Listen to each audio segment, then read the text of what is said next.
Terima kasih atas kesempatan yang telah diberikan kepada saya. Pada kesempatan ini, saya akan mempresentasikan materi dari kelompok 1 sampai kelompok 10. Yang pertama, seperti yang telah dipaparkan di sini, dimulai dari materi kelompok 1. Di sini dijelaskan bahwa menjelaskan tentang istilah homiletika. Istilah homiletika baru muncul pada abad ke-17 yang dipakai untuk menunjuk ilmu berkhotbah. Kata ini sendiri berasal dari homiletik atau bahasa Inggris, homiletikus bahasa Latin. Dari dasar kata homo dan lego. Homo berarti yang sama dan lego menyatakan, membicarakan.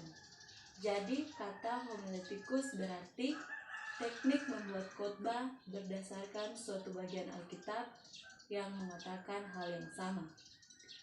Topik-topik atau materi homiletik mencakup pertama, jati diri seseorang. Yang kedua, syarat dan persiapan menjadi seorang pengkhotbah. Yang ketiga, penulisan naskah khotbah. Yang keempat, penyampaian khotbah. Berikut kita masuk pada materi kelompok 2. Seperti yang di sini berbicara tentang 3 unsur dalam khotbah, yaitu penafsiran, pesan, dan komunikasi. Kita masuk dalam penafsiran. Penafsiran adalah unsur penting dalam khotbah. Karena mempunyai penafsiran yang tepat, pengkhotbah baru dapat menyampaikan isi khotbah yang tepat. Penafsiran yang mendalam lebih mungkin menghasilkan khotbah yang mengungkapkan kekayaan firman Allah. Yang berikutnya,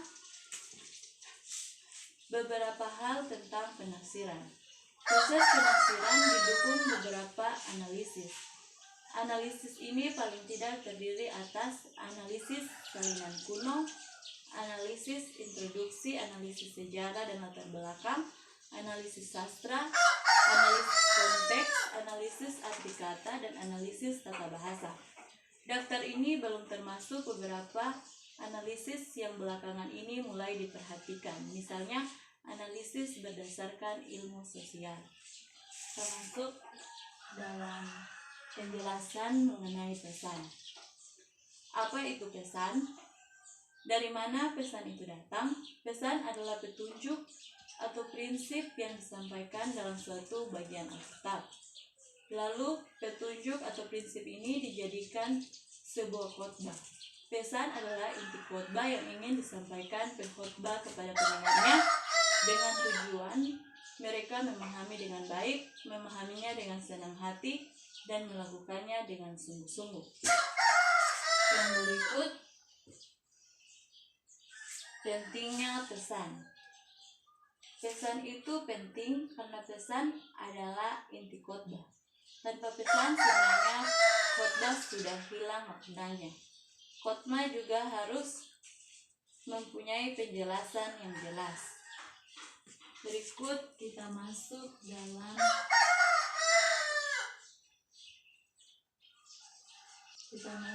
dalam penjelasan tentang komunikasi. Apa itu komunikasi? Komunikasi biasanya dimengerti sebagai penyampaian berita antara pengirim berita dan penerima berita.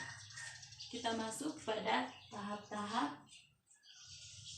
dalam komunikasi. Yang pertama, tahap transmisi, tahap berkontrak, tahap menerima umpan balik, tahap mengerti, tahap menerima, tahap menjadi perubahan dalam hati, dan berikutnya tahap berinteraksi. Kita masuk dalam materi kelompok 3, yaitu berbicara tentang penulisan khotbah, yang dimulai dari ide sampai garis besar atau plot khotbah. Seperti yang terpampang di sini, yaitu berkaitan dengan pencarian bagian Alkitab yang akan dikhotbahkan. Yang kedua, penafsiran. Yang ketiga, penulisan garis besar atau plot khotbah. Yang keempat, beberapa macam garis besar atau plot khotbah. Kemudian satu bagian Alkitab, dua macam bentuk khotbah. Berikutnya dari ide sampai garis besar atau plot khotbah sampai isi khotbah. Yang pertama, khotbah terdiri atas beberapa butir. Yang kedua, khotbah yang terdiri atas dua macam bentuk. Berikutnya kita masuk dalam materi kelompok 4, yaitu berbicara tentang yang pertama, tradisi berkhotbah. Dapat dijelaskan bahwa kita adalah bagian dari suatu persekutuan yang besar. Kita sedang membangun sebuah persekutuan besar. Kita tidak berpijak pada program kita sendiri ketika kita berkhotbah, tetapi berpijak pada program jemaat. Kita tidak mengundang orang untuk bergabung dengan diri kita sendiri, tetapi bergabung ke dalam persekutuan yang diprakarsai, dipanggil, dipelihara, dilayani oleh Allah. Dengan mengenali hal ini berarti kita membuat suatu perbedaan besar mengenai apa yang dikhotbahkan dan bagaimana kita mendekati tugas berkhotbah ini. Pengenalan itu menghapus rasa takut kita. Pengenalan itu membuat kita mengenali jemaat kita yang hadir. Ia menentukan pemberitaan kita. Ia menjamin keberhasilan kita. Yang berikutnya, bagian B di sini, nilai penting Alkitab yang terdiri atas berpusat pada Allah, memilih sebuah teks, mempelajari bahan bacaan, kemudian suatu kata peringatan, dan mendengarkan firman.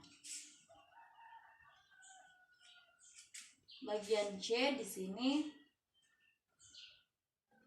menyusun sebuah khotbah, yaitu mendapatkan gagasan, berbagai jenis struktur, sisi-sisi lain pada metode perkembangan, brainstorming atau pengilhaman, membuat sebuah kerangka, kemudian khotbah-khotbah seperti drama. Yang berikutnya, yang bagian D di sini dimensi pribadi, dan E permulaan dan akhir. Berikutnya kita masuk dalam materi kelompok 5, manfaat ilustrasi khotbah. Terdiri dari ilustrasi membantu membuat khotbah menjadi jelas. Ilustrasi menjadikan khotbah menarik. Ilustrasi menghubungkan teologi dengan kehidupan. Ilustrasi mengistirahatkan warga jemaat. Ilustrasi meningkatkan tingkat emosi sebuah khotbah. Ilustrasi membantu sebuah khotbah dapat diingat. Yang berikutnya, jenis-jenis ilustrasi, yaitu ilustrasi Alkitab, ilustrasi historis, ilustrasi biografis, ilustrasi humor, ilustrasi ilmiah, ilustrasi geografis atau topografi, ilustrasi puitis atau retoris, ilustrasi fiksional. Kemudian ilustrasi olahraga atau atletik, ilustrasi artistis atau musikal, ilustrasi teatrikal, ilustrasi kebudayaan, ilustrasi surat, dan ilustrasi pribadi. Yang berikutnya, di mana mendapatkan ilustrasi penyampaian, yaitu yang pertama dalam membaca, dalam mendengarkan, dalam mengamati, dan dalam berefleksi. Kita masuk dalam materi kelompok 6, yaitu 3 alasan mengapa pengkhotbah harus bergantung pada Roh Kudus. Yang pertama, khotbah bukanlah penemuan manusia tetapi kreasi Tuhan. Khotbah bukanlah penemuan manusia atau gereja, tetapi kreasi orisinil dari Allah sebagai sarana untuk menyatakan kehendaknya kepada umatnya. Yang kedua, Hanya kuasa Roh Kudus yang dapat mengubah manusia. Khotbah merupakan suatu gabungan antara tindakan manusia dan Allah, namun kekuatan akhir yang mengubah hati dan pikiran manusia. Sesungguhnya adalah kuasa Roh Kudus semata-mata, bukan kepandaian atau talenta manusia. Yang ketiga, Alkitab sebagai diinspirasikan dan dasar khotbah diiluminasikan oleh Roh Kudus. Alkitab menjadi satu-satunya dasar bagi pengkhotbah dalam berkhotbah. Diinspirasikan oleh Roh Kudus dan hanya mungkin dimengerti secara tepat, artinya bagaimana yang dimaksud oleh penulisnya dengan ilustrasi atau penerangan dari Roh Kudus pula. Yang berikutnya, arti inspirasi dan iluminasi Roh Kudus. Inspirasi adalah istilah atau pengilhaman yang artinya Roh Kudus dengan kuasa supranaturalnya memimpin pikiran para penulis Alkitab sedemikian rupa dengan memakai keunikan masing-masing untuk menulis tulisan-tulisan mereka yang pada akhirnya akan menjadi catatan yang kemudian kita sebut sebagai Alkitab. Iluminasi merupakan Roh Kudus kepada para pembaca Alkitab dalam menafsirkannya dengan tepat. Yang menyinari atau menerangi berarti iluminasi Roh Kudus adalah bimbingan untuk memahami firman yang diinspirasikan. Kita masuk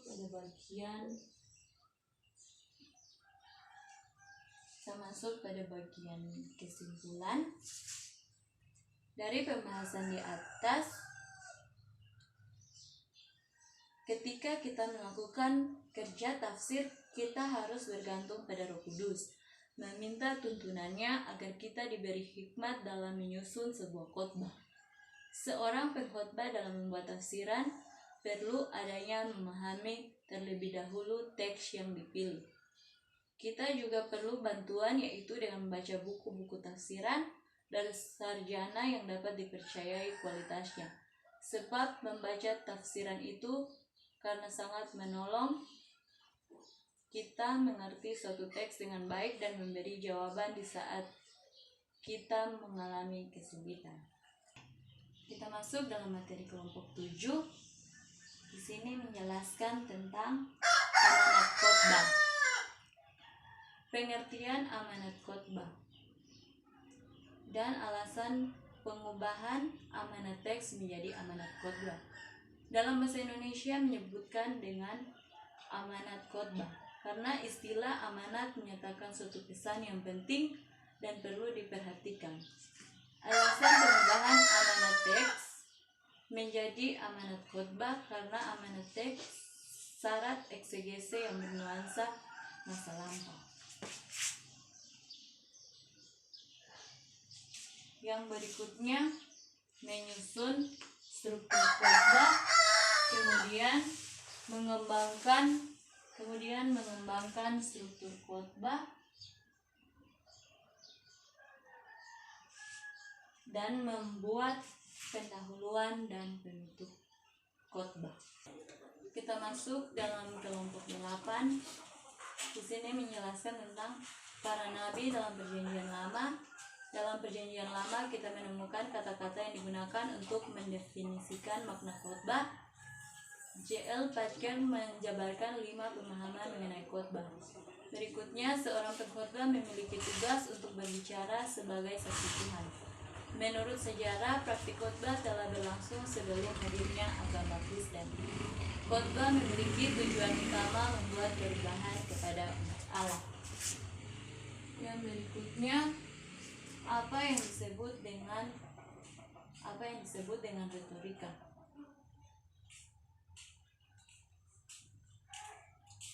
Retorika diartikan sebagai seni untuk berbicara dengan baik yang dipergunakan dalam proses komunikasi antar manusia. Mereka melakukan teknik berbicara dan tekun melakukan latihan berbicara sehingga mereka bisa menjadi ahli dalam berbicara di depan banyak orang. Yang berikutnya, sejarah retorika. yaitu pada zaman Yunani kuno, zaman Romawi kuno, abad pertengahan, zaman Renaissance atau humanisme, serta zaman modern. Yang berikutnya, Alkitab dan retorika. Terdiri atas buku yang unik, terjemahan, dan pemberitaan para nabi.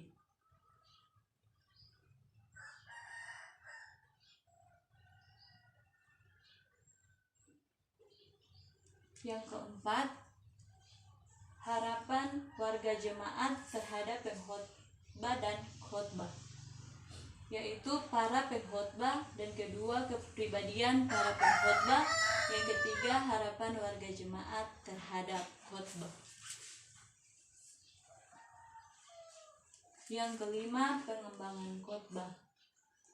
Struktur khotbah diawali dengan pendahuluan dan diakhiri dengan kesimpulan.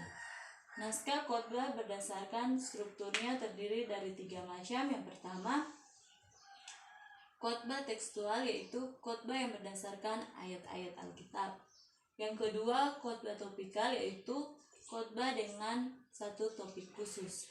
Sedangkan yang ketiga, khotbah ekspositori, yaitu khotbah yang menitik beratkan penjelasan isi Alkitab. Kita masuk dalam materi kelompok 9, kategori naskah khotbah. Kategori berdasarkan fungsinya, kategori berdasarkan isi dan sifat naskah khotbah. Yang bab 4 di sini menjelaskan tentang cara persiapan naskah khotbah. Bab 5 berbicara tentang ayat Alkitab. Bab 6 berbicara tentang tema. Masuk bab 7 di sini berbicara tentang struktur tubuh naskah khotbah. Bab 8 berbicara tentang metode pembagian butir khotbah. Bab 9 berbicara tentang pendahuluan dan kesimpulan. Bab 10 berbicara tentang metode khotbah dadakan. Bab 11, 3 faktor keberhasilan.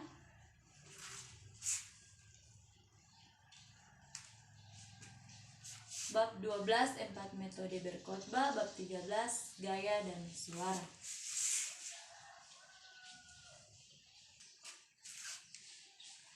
Kita masuk dalam kelompok 10, khotbah dan pengkhotbah, sebuah pengajaran homiletika masa kini. Berkhotbah adalah suatu karisma. Berkhotbah, ciri-ciri berkhotbah, ciri-ciri teks Alkitab, ciri-ciri pengkhotbah.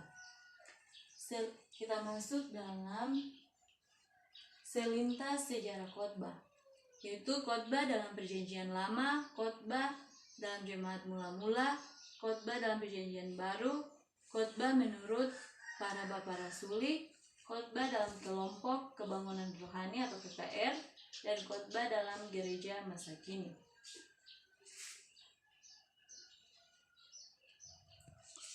Pengertian dogmatis teologi dan wujud khotbah, yang terdiri atas hubungan khotbah dengan penyataan Allah, khotbah sebagai firman Allah dan jawaban manusia, ketidakcakapan manusia adalah suatu bahaya, hasil pekabaran dari khotbah.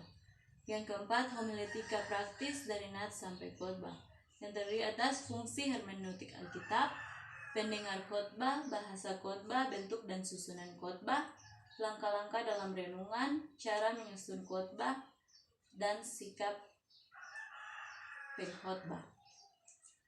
Kita masuk pada bagian kesimpulan.